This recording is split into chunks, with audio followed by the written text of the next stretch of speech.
Welcome into XCOM Ufo Defense. I'm getting the urge to really punish myself. This game came out, oh God, I don't know how long ago, 1990, 70, 60, I don't know, way back. And I've always enjoyed this intro. The intro has got, I mean, for the time, they didn't have a lot of graphics, and this gave a nice pace. The music goes. Da, da, da, da, da, da. I mean, just there's a couple of intros that are really just grab me. This one's one. Day of the Tentacles another. Also, I think by Micropose. Look at that. Yeah, cut him down. Cut him down. That's not the way it goes. That's the way it goes.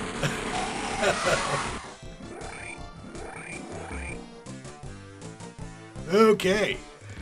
Um, I'm not playing the base game. I'm actually doing OpenXcom.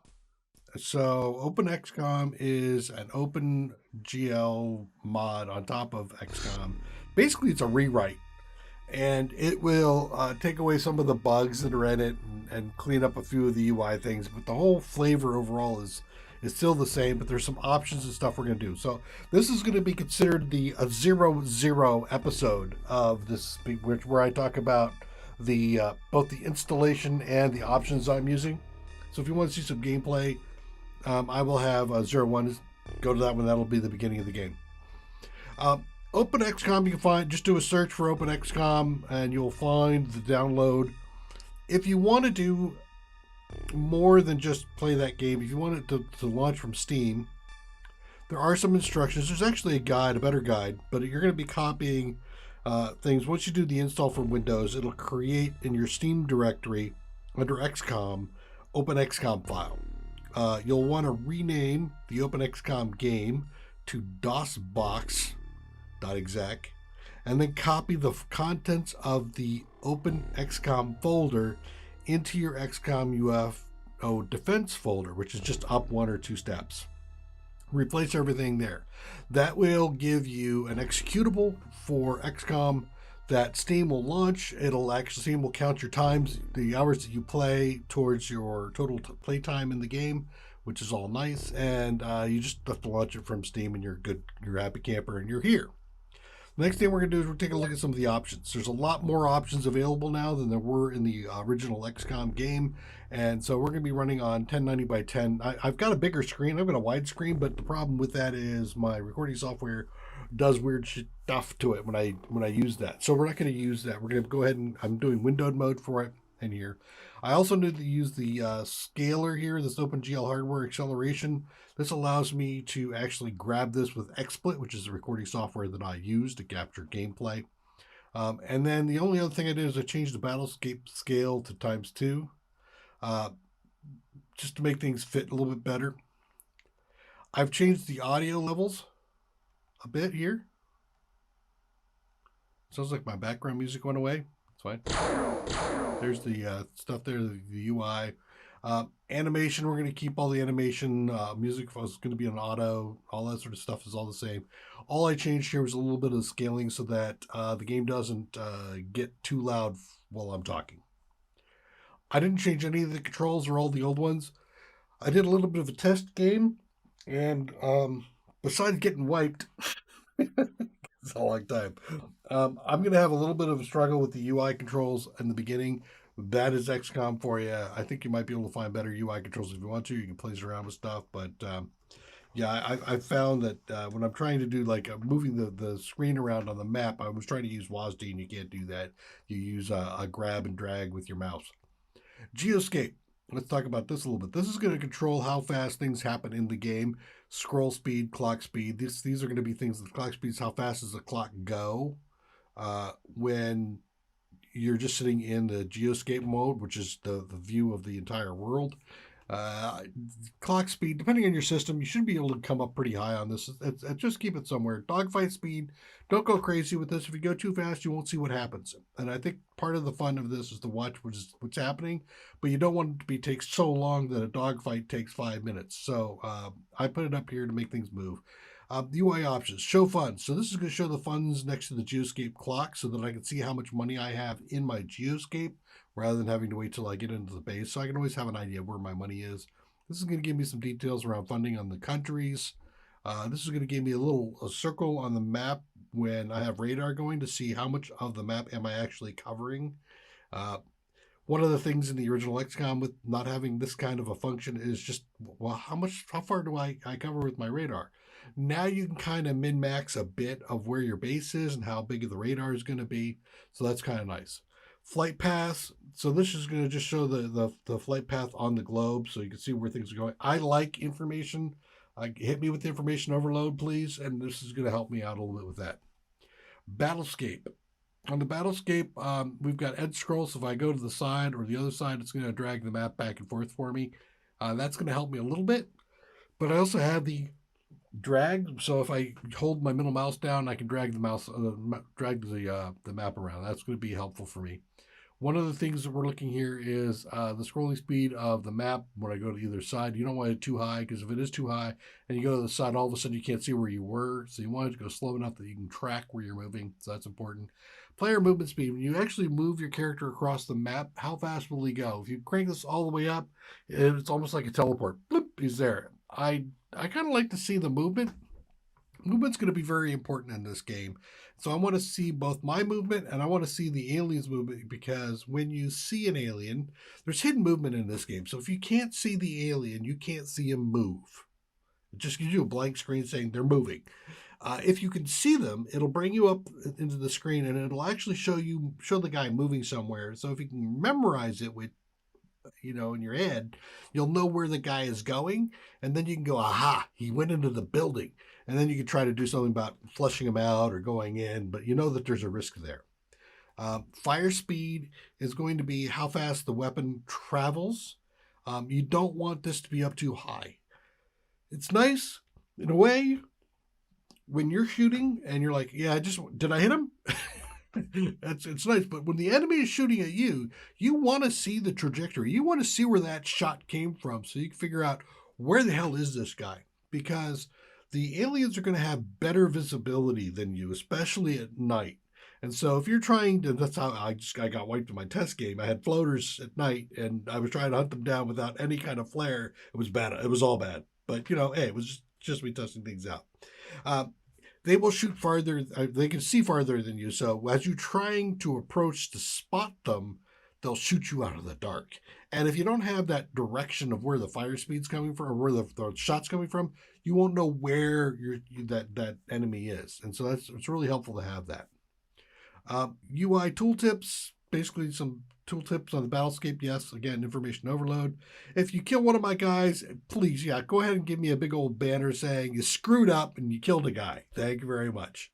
The arrows here, this is going to show me on the map, where is my guy going to go when I walk? That's actually kind of important. Where you're going, as you cross through space, the enemy has the opportunity, if he sees you move, to shoot you if he has enough time units left. And so you kind of want to see where you're going in case you're like, I'm going to go around the open area here, out in the open for most of my time units. I want to go, I want to hide, I want to go under, this is going to give you a chance to see where you're moving and min-max that a little bit to your advantage. This is going to show me my time units remaining after I move. So every space that I move, it's going to tell me how much time units I have left. And time units are important for both movement and for shooting. If you don't have enough to shoot, then moving there won't help you any if you spot somebody. You're just like, oh, hi, and he'll kill you. The other thing is if you have enough time units remaining after you've moved, you can get an automatic reaction shot, depending. There's going to be a stat that we're going to look at that's going to tell us how good we are at having some reactions to shoot. But the longer an enemy is out in the open, in my view, and moving, the more likely I am to return fire on him or to even shoot him before he might do something. So he could go all the way across my field of vision. If I have a really poor reaction, I won't shoot at him. It'll be like, what, who? And we won't want to be in that case.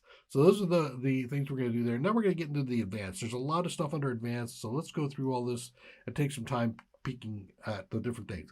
Play the intro, yes, please. Like I said, I love the intro, and so every time I fire this up, I might even cut it out of my future episodes, but I like to see it. It gets me fired up for the game. I'm going to have it doing auto saves. I don't trust the game not to crash, so I want it to save, and I want it to save somewhat frequently. So every 5 turns, it's going to make a save. Is save scumming allowed? Now, there's 2 things here. Yes, I am going to save scum. And what that really means here is it's going to change. It's going to keep randomizing all the stuff. One of the things that XCOM did that made things kind of tough for some people is it pre-rolled a lot of stuff. So when you walked in, if you fired at him and you missed, you went, damn it, I save, I shot, I missed, abandon my game, load the save game, shoot again, I missed. You can keep going around in circles. You will always miss because that roll was always saved. So there was no point in doing the save reload to see until you actually get a hit. I am going to keep that here so that if I do end up reloading, all of the things happen the same way they did before. There's ways to get around it. You could shift who shoots when, and then the roll that was saved for the guy who missed is used on somebody else. You can still play with that game, but I'm not doing that. We got some scroll speeds here. I don't really worry too much about that. Maximize info screens. I'm not going to worry about getting full screen. We'll see how it turns out. Maybe that'll be an issue for us. I don't think it will be. FPS limits, so the frames per second on the screen while I'm in game and when it's in the background.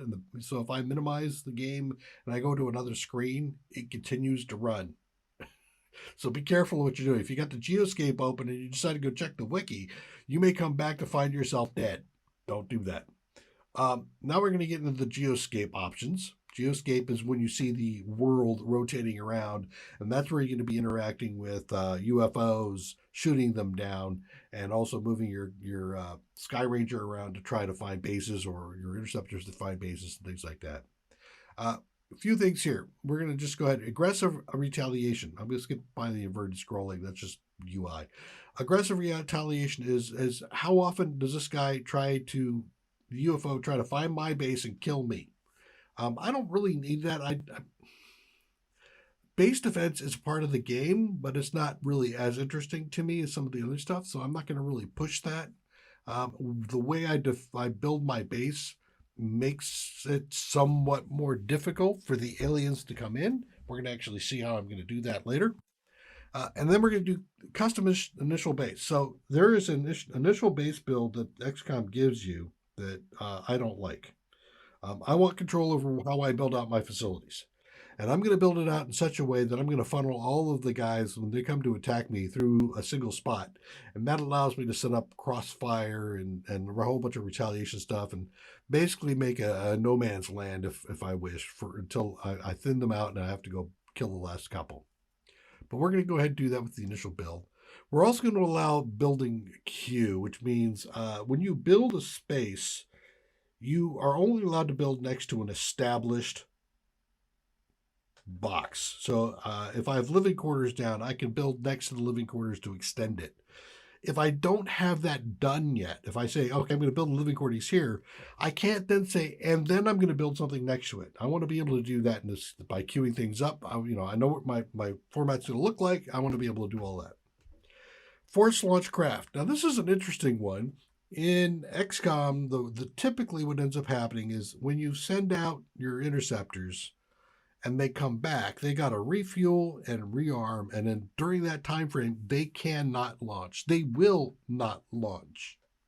This will allow you to at least do that when they're not totally ready. So you might have only 1 weapon installed instead of 2. You might have only half fuel. I'm not going to do that because the original gameplay that was part of the whole issue, was trying to manage when you had interceptors fueled and ready to go. Do you reload all of them at the same time, or do you reload only one so you had one available? that kind of thing. Storage limits for recovered items. So this is enforced alien containment and general store limits for live aliens and artifacts recovered from missions. Basically, we're looking at how much stuff can I store in my base. Some people like to do this. Some people don't like to do this. If you don't want to deal with it, then, by all means, put down some general stores, put as much stuff in there you want. But at this point in time, there's a limit of I think it's 12 aliens and 50 spaces for stores for every storeroom. So there is a little bit of backpack management, if you will, in this. If you leave this on, I debate as to whether I want to keep it on or not, but I think I'm going to keep it on for now.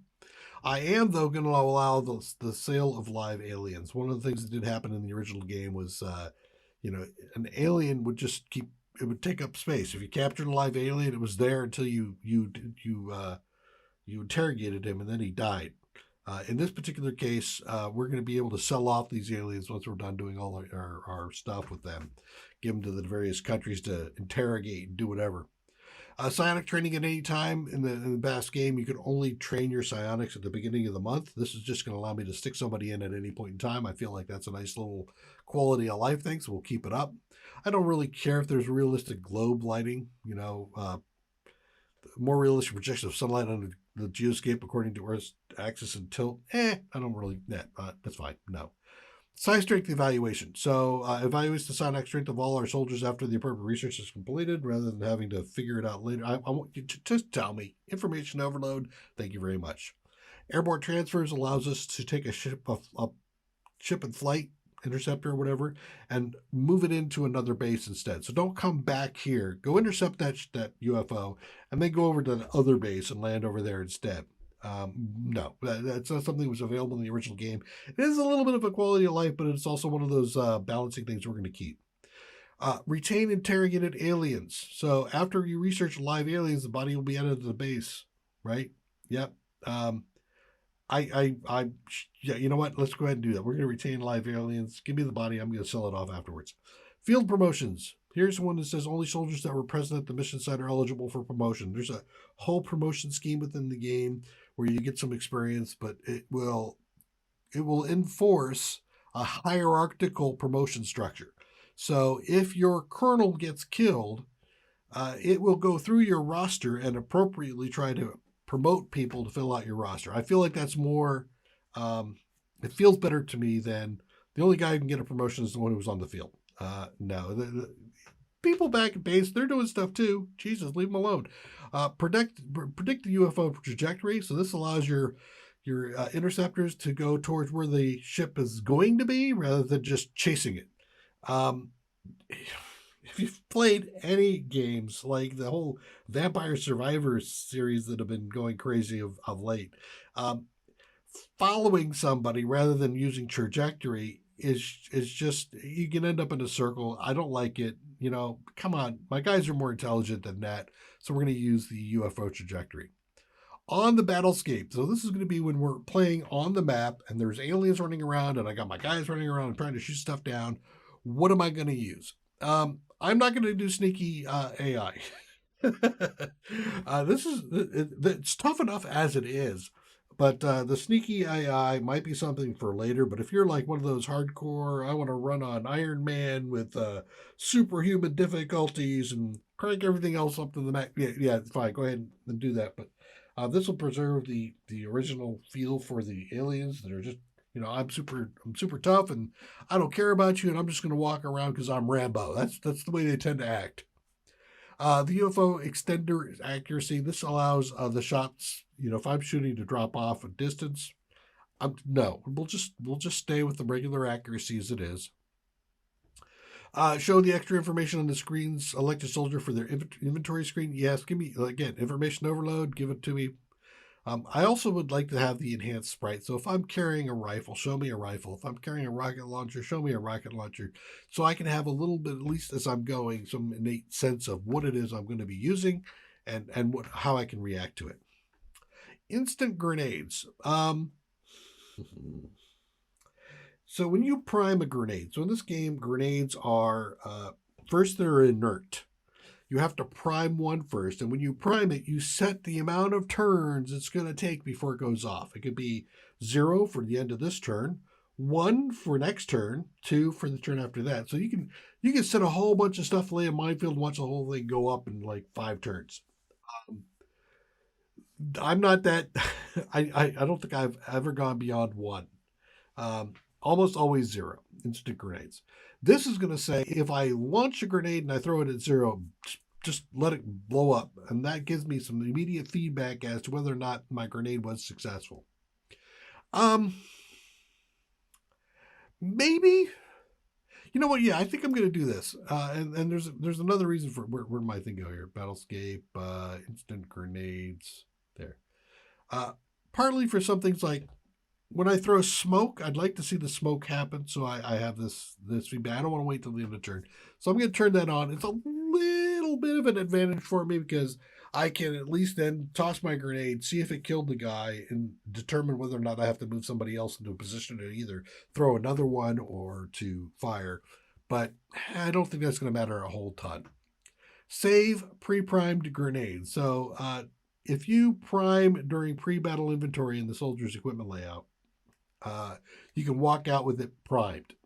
So it's kind of like, okay, Joe, when we get down, throw the smoke grenade. I think I'm going to wait. Explosion height. This is interesting. So in the original XCOM, when you threw a grenade, it exploded in the circumference around the area that it landed. So if you threw it into a building, it did not blow up stuff below or above it, just the stuff on that one level. This gives it some additional height. It was never like that in the original game, so I'm not going to do it now, but if you went up to like 3, for example, to make it a fully round explosion, maybe that seems more reasonable. I'm fighting with myself here. I think, you know what? Maybe we will go round. That's going to add some really interesting dynamics. So if I throw like a grenade into a barn, I might be able to get the guy above or below if I don't know what level he's on. Seems kind of reasonable to me, so we'll do that. Auto end the battle. So now if I kill everybody on the screen, do you immediately end the game, or do I does it wait till the end of turn before it does that? We'll wait till the end of turn. It's fine. Smooth bullet cameras. Do you want to follow the bullet as it moves across the screen? No, because it's going to make me motion sick. Thank you very much. We'll move on. Disable the auto equip. So in other words, do I let XCOM load all my guys and then I go back in and move them around? Yeah, it saves me a little bit of time. It's fine. They can all grab what they want to, and if I don't like what they've got, I'll swap it out myself.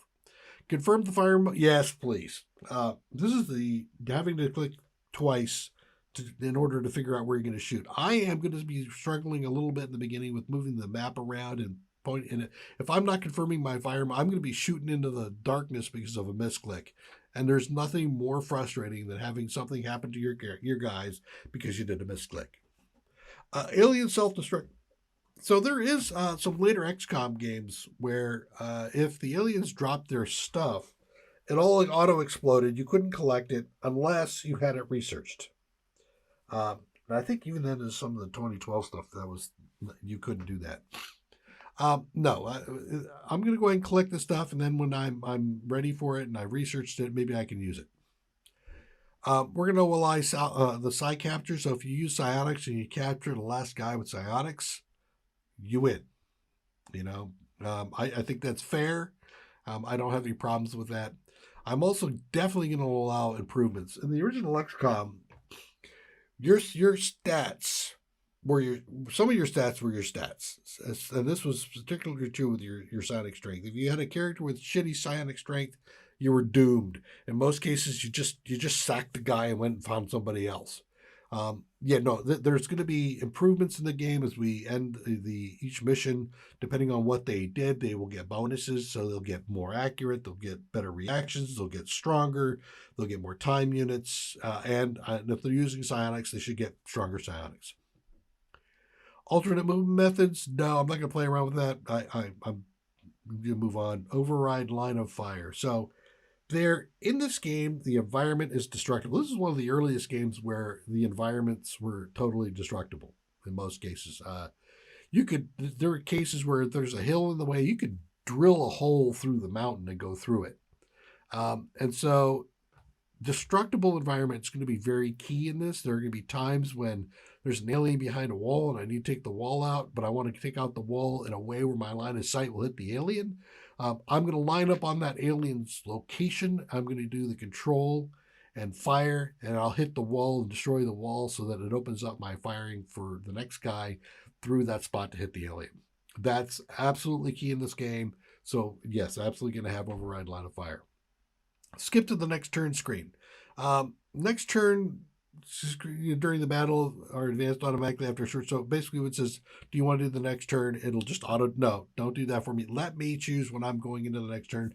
I might want to sit back and think about something that I've done or where I'm going, and I don't want to be pressured too much about it. Suppress the psionic messages for aliens. This is actually suppress it if I don't see them. I don't want to know that the guy inside the spaceship that I can't see is suddenly panicked, which tells me he's dropped his stuff, he's moved away, he's got no time units. I get a lot of battle information from knowing that some guy I have no idea or clue about where he is or what he's doing, that he's panicked. However, if I see him panic, and that's what's going on here, if I see him panic, then give me the message, let me know he panicked. And I'm fine with that. So that's why I have this suppress the panic message for aliens. Don't show panic messages for aliens unless they are visible to the player. Thank you very much. All right, last is alien bleeding. If I inflict a fatal wound and they bleed out, yeah, I get it. They get it. Let's be fair. All right, so that's the settings that I'm going to be using. And then we're done with that. I think underneath mods, these are some of the mods that are available. I've sorted everything to the top that I'm going to use. So I kind of go from the bottom up in a sense. Stat strings adds abbreviated notations to the name to let you know what the stats are. This is the one case where the information overload. Nah, I'm not going to use it. An improved base is going to give me some stuff in the beginning of the game to give me a kickstart. This will give you a large radar instead of a small radar. It's going to give you the alien containment when you don't have one. It's going to be bonus scientists and bonus engineers. No, it's part of the early game is building up, so I'm going to leave that alone. This is just used for when I want to when I want to pick my own locations and I'm using improved defense. This one here, I don't need it. Sky Ranger weapon slot. So in this one, it gives the Sky Ranger a weapon slot so he can actually shoot something down. So you can use the Sky Ranger to intercept. In the original game, interceptors intercept, Sky Ranger drops guys on the ground. So we're going to keep that dynamic here, not play a little bit different.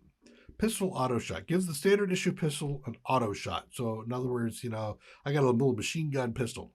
Nah, that's all right. We don't need it. Psionics. So you'll see something later here. Psionics is game breaking. There's two things in XCOM that break the game, in my opinion. Psionics and the blaster bomb. Between the two, you can in late game, it's a raffle stomp. And so here, when I'm not going to turn off psionics because it's also a complicated thing about mid game when you start getting guys mind controlled. So I'm going to keep the psionics in here, but I'm going to pare it back a little bit later when we go through some of the other mods. Fighter transport. So in other words, my interceptors that, remember I said that the Sky Ranger drops guys, the interceptors shoot things down. This is the other side of that coin where the fighter transports could actually carry some bodies. So if I wanted to, I could go intercept something and then drop some bodies. No, I'm not going to do that. We'll just play it the way it was done before. Always nighttime, always daytime. Nighttime in this game is brutal. That's because, again, your line of sight is very restricted at night. At daytime, you can see to pretty much to the edge of the map. As long as there's a guy out in the open, you have a direct line of sight to them. You can see them. At nighttime, you need both a direct line of sight and the distance to be within your night vision distance. So I think it's like 12 spaces or something like that for us in the beginning.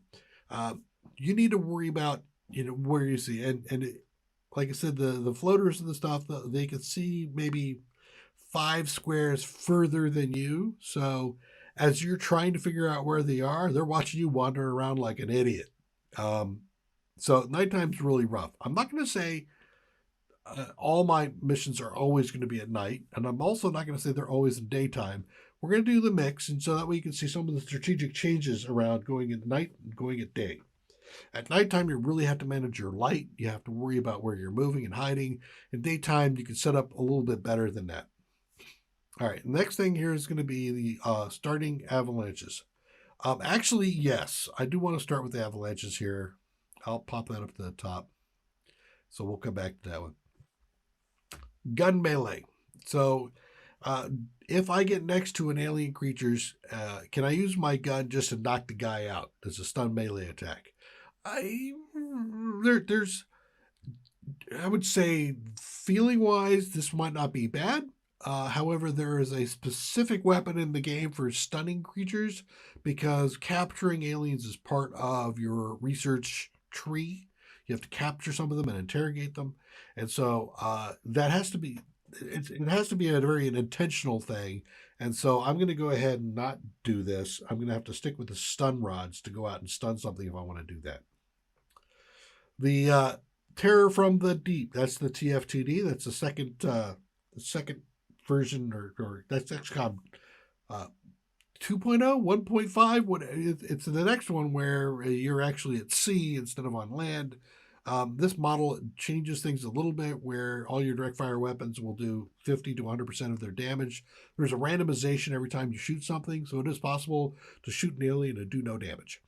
But in Terror from the Deep, they said no. If you hit something, you should do at least some damage. So we're gonna zero this thing down, the randomness of this down to 50 to 150 instead of the 0 to 200% that it actually is. So that they're just saying that makes insectopons hard to kill because you've got to get through all of their armor and stuff. PSX static Sidonia map. No, I'm going to use the original map from XCOM from the Deep, so that'll be fine. I don't have to worry about that. Let's go ahead and get up here, move this up. And we'll talk about that when we hit that. So that was Sidonia. XCOM opened unlimited waypoints. So again, I said the blaster bomb was a game breaking. The blaster bomb is a smart missile. You fire it and then you place waypoints on the map, and the thing follows the waypoints mostly, depending on your accuracy. And so you can just shoot things down, twisting mazy corridors and get to the bottom, and you have 9 waypoints you can use to make that happen. Unlimited waypoints just makes that far more broken. I don't need 25 waypoints to be able to go all the way down and go through doors, Jesus Christ, punch the door codes or shit. No, let's just at least cut that back. Blaster bombs can be fun, and there are a lot of situations where you're going to be, screw it, blaster bomb. That'll be fine. We'll have some fun with that. Limited craft item capacity. So do I want to restrict my craft just 80 things, or do I want to stack a bunch of stuff in my craft? I'm going to stack. I might just throw a whole bunch of shit in there and go. But during the alien base defense, you might want to have some stuff left for people to be equipped with. But I'm going to go ahead and go with, if I wanted my craft, let me do it. Demigod difficulty is just making sure that every time something hits and lands, whatever the range of alien spawns is going to be, it's always maxed. So if you're going for one of those ultimate hardcore runs, that one you want to turn on. Screw you, I'm not doing it. It's bad enough. Aliens pick up weapons. So the AI in the original XCOM, if something panicked, it would drop its weapon and just run off. And then when it got its brains back, it was wandering around without a weapon. That was actually advantageous, especially if you were walking like, wait, why is there a blaster launcher on the ground? Well, the pilot or the commander might have panicked and he ran off and dropped it. If we get panicked, we'll drop our stuff, but we can always go back and pick up our gear. But we have to move back to where it was and pick it up. I'm going to leave this off. That was the original kind of AI we dealt with in the original XCOM, so we're going to keep that up. All right, so let's talk about what I am going to do. So When you start, your interceptor has potential for 3 weapons. They have a cannon, which is short range. They have Stinger missiles, which are medium range missiles, and avalanche missiles, which are longer range missiles. The cannons have a range of 10 kilometers and shoot 10 points of damage per shot. The Stingers are 70 points of damage and have 30 kilometers of range, and the avalanches do 100 points of damage and have 60 kilometers of range. And all of them have, I think the gun has 200 rounds, the Stingers have 6 rounds, and the avalanche has 3 rounds. So on larger things, the avalanches won't take things down. It's the fact that some of the smaller things, the avalanches will just straight up toast, gone, nothing on the ground for you to get back. I'm going to go avalanches from the start. I like avalanches from the start because the ranges, you can outrange the UFOs that you're fighting. And if you don't outrange them, the repair times in this game are sadistic. So you really don't want to have your interceptors getting damaged and then spending a month being repaired while you watch 5 or 6 different UFOs fly around over your base going off to grab people or do whatever. No, thank you. I will leverage whatever I can to get myself up there shooting things down. Starting base, defense base. So this is going to allow me to move the starting hangars to the top. I don't actually need to do this because I picked another function which says I get to build my base in the beginning rather than being given a base.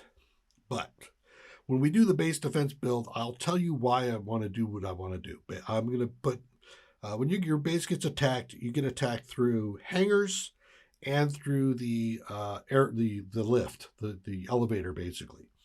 If you line up all of your hangars and have the only connection to the rest of your base with the elevator, so there's 3 hangars connecting to an elevator that connect to the rest of your base, everything that attacks you must go through the elevator. They have to come around through the hangars and through the elevator spot to get to you. And if you've got all your people already set up there, every time they move in there, you hopefully get enough reaction fire, depending on how many people there are on defense. You can pretty much hold the base and not have to worry too much about getting overrun. You'll still take some damage, but that'll be fine. Any damage done to the base while you're in there is not reflected in the overall gameplay. So if they blow up the hangar, they don't take out your interceptor. They don't take out the hangar. That's still there at the end. Next is going to be improved heavy laser. Just going to increase the damage and the accuracy of the heavy laser a little bit. It really annoyed me in the beginning of the game when I got an upgrade to lasers and I went from, instead of a regular laser rifle, I'd use the heavy laser rifle, and it was just like, yeah.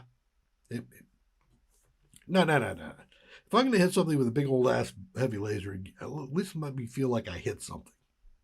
The next thing we're going to do is we're going to improve the ground tanks so they have a little bit better stats to hover tanks. Ground tanks could be used pretty well in the recon role, and we're going to be doing that.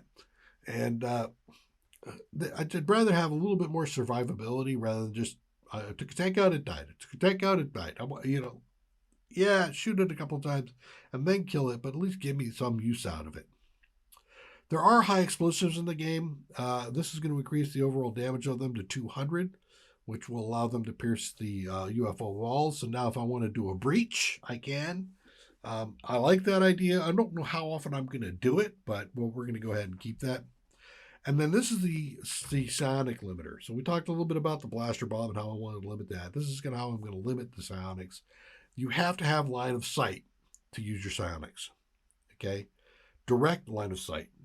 So what would happen in the original XCOM is I would see an alien, I'd mind control him, I'd turn around, I'd get his vision, I'd see his buddy behind him by 8 blocks, I'd mind control him, I'd have him turn around, I'd have him see the commander of the 13 blocks, and I would just daisy chain mind controls all the way into the head guy. And as you mind control them, I'd have them drop their weapons, I'd walk out in the open and get themselves shot, and it was like, okay. Woohoo, fun. If I'm going to mind control somebody, I want to be able to look them in the eye. This also means that the aliens have to look me in the eye to mind control, so I don't have to worry about somebody who's hiding inside my craft being mind controlled by somebody inside their craft. Bullshit.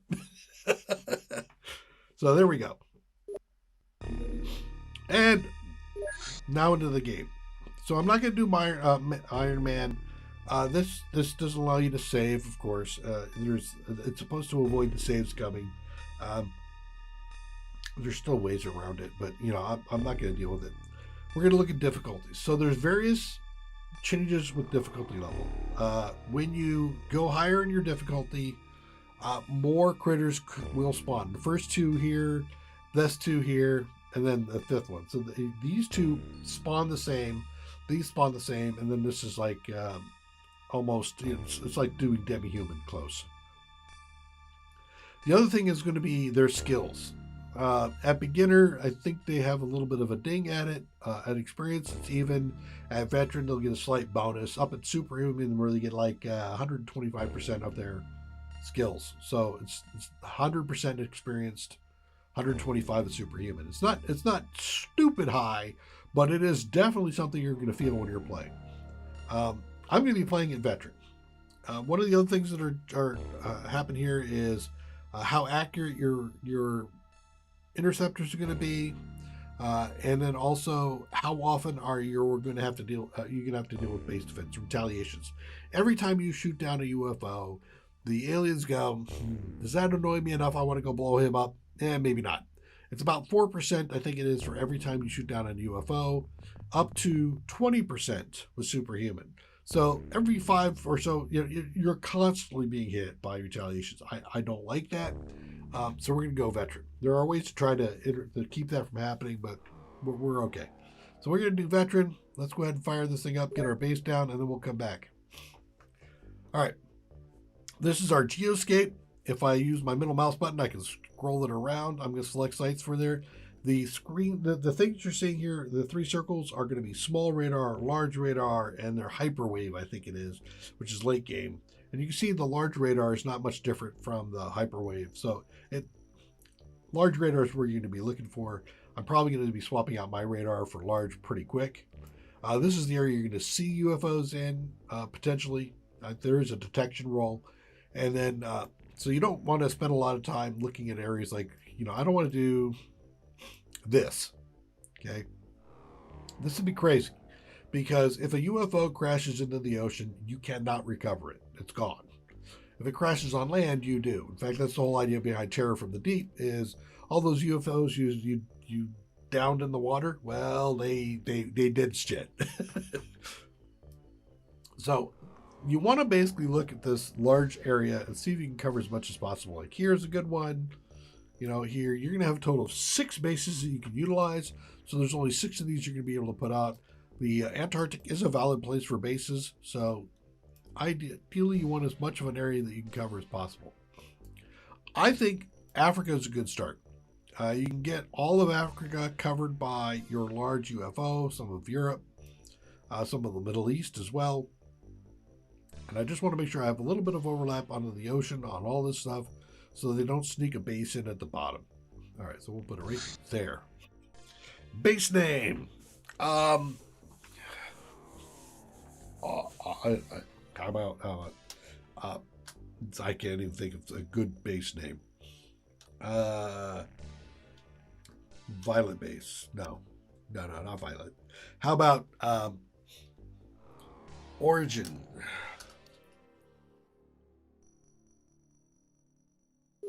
There's a creative thing. Now I'm going to have a place to put my access lift. The access lift, if you remember, I said is one of the places that you can have things come in. I'll put it right here in the middle. Now here's all the stuff that they're going to give me right off the bat. I get 3 hangers.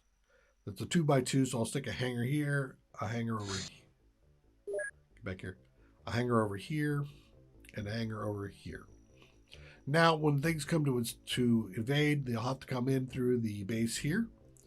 Now I'm going to throw in living quarters next to that, which is where I'm most likely going to spawn guys on defense, because I want them to come in and start defending right away. Next, I'm going to put in a lab and a workshop and a radar, and I'm just going to kind of stick it down this way, like that. I'll put the small radar here and the general stores over there. There we go. There's our base. All set up. We're going to come back and buy, but we'll do that in the next episode. Come back and join me. Thanks again if you stuck around to listen to all that stuff, and wish me luck. If you want to get a character named, don't, it's a bad idea. But if you want to get a character named, feel free to leave a comment down below on any of the episodes, and I'll be more than happy to give you a character that would be fish food for me in this overall run. Take care. Bye-bye.